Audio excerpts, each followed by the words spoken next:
Well, hello everyone. I was getting ready to mix up some chicken feed for the chickens, and they're running out of an organic feed that I had bought. But then once I started doing some research online, I realized that making my own feed would be healthier. And so I started mixing it together and making sure that it was the correct amount of protein and all the good stuff they need. And I was looking on the organic feed bag to see how it actually compared to the one that I was feeding, and I was shocked. Even though it said organic, it has a lot of soy and soy derivative products in it. And soy is one of those products where there are so many GMO soys out there, you really can't determine if you have a natural soy seed. So I just consider all soy as GMO soy because pretty much that's the way it is. And until you do some exclusive testing, it's really hard to prove otherwise. Um, so I'm going to create their own seed. It does cost me a feed, rather.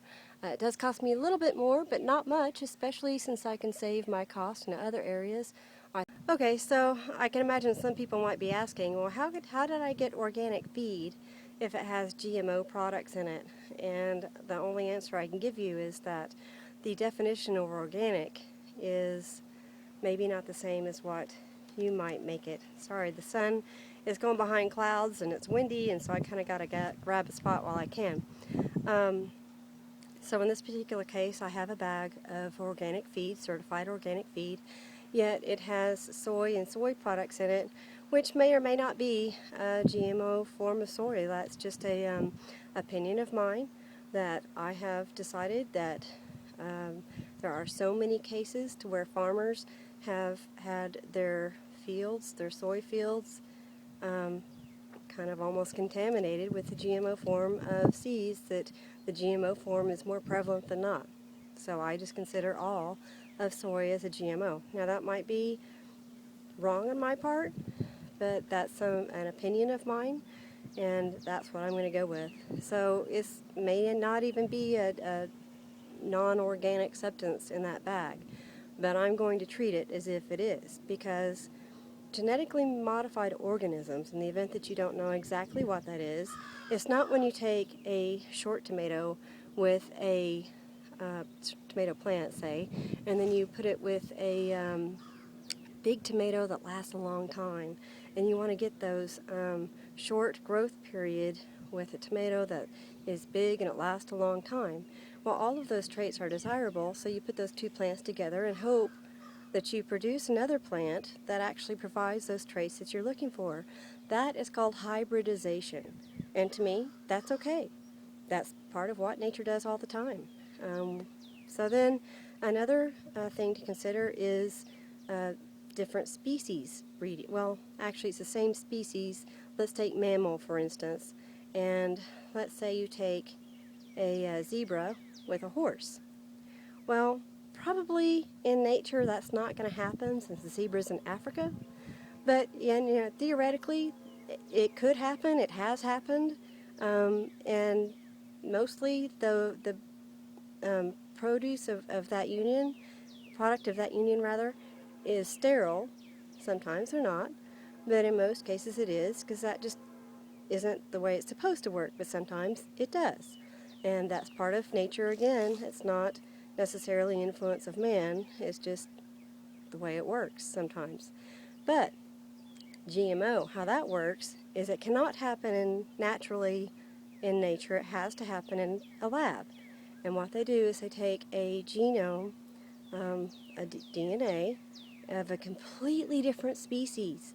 And in a lot of cases, they'll use flounder or frogs, different things like that. And they'll take that DNA, and since a frog doesn't normally mate with a tomato plant, what they do is they take that frog's DNA and they'll infect it with a virus.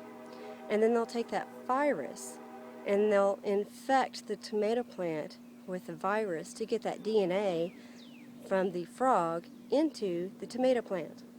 Now, I don't know, you might be okay with that. Personally, I'm not. And in the Bible, it says don't do that. So whenever I can stay away from GMO products, I try to stay away from them. And you don't always have control over everything. Excuse me. I mean, I eat GMO every day. Unfortunately, it's more prevalent than we probably should be. But when I have control, especially over the chickens and the food and the eggs that I get, I want to be a good steward of the land that I've been blessed with and the livestock that I've been blessed with and do the right thing. So, and you know, people may have a difference of opinion on what that right thing is, and that's okay. Um, everybody needs to do what they feel is best for them. So I'm just letting you know how I do mine. So that way, if you do end up buying my eggs, you know my philosophy and how I feed them and treat them. Okay, so here is an example of the feed that I'm going to mix up for the chickens. Now, it's not proportionate to the amount that I'm going to put in there. I mean, it's not equal amounts of everything, but I just plopped it on a plate so you can see what it is. So basically what we've got chia seeds here, and that's really good as far as like your omega-3s. I mean, you've probably heard that for your own diet. And then we've got chickpeas and mealworms. I know that's yummy, huh? Would you like to have some of those? But they're really good. They're full of protein, all that good stuff that they really need to have. And then here we have flax seeds, which again is really good in your omega-3s and the oils and proteins and things that they need, the vitamins, and black oil sunflower seeds, and whole oats, and then we have lentils. So basically, you know, except for the black oil sunflower seeds and the mealworms, these are good things that are good for us to have in our diet anyway, and they're just full of nutrition, and that's what I want, is a nutrition-dense product. I don't want a cheap product full of filler that just makes them feel full. And then, of course, they're also going to be able to go out and feed on insects and all that good stuff whenever they go free ranging. Also, I'll be feeding them scraps from the garden once we get some of those growing.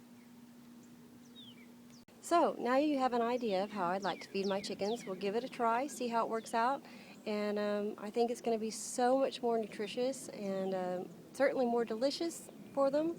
And like I said, they'll augment this diet with the insects and the chicken scraps and garden scraps that I feed once we've got the garden growing. They'll certainly get their share of that. One thing that I will not feed the chickens is obviously chicken. I mean, you can think of chickens as carnivores, actually omnivores like we are. They like meat and they like their vegetables. Actually, I wish I enjoyed my greens as much as they do. Anyway, they enjoy their meat. And so if you feed them, interestingly enough, some beef or pork or something like that, I mean, they just absolutely love it. Love it. But yeah, I won't feed them chicken, and some people will feed scrambled eggs, especially for chicks, or even in a first aid type of emergency just to get some extra protein in. That would not be my choice unless it was a last resort. Obviously, as a last resort, you got to do what you got to do. But anyway, this is how I choose to feed the chickens, and it's just nice to know what goes in to the egg that you're eating and be closer tied to the food that you have. So, hope that helps, and I hope that's interesting. Well, I'll catch you next time. Bye.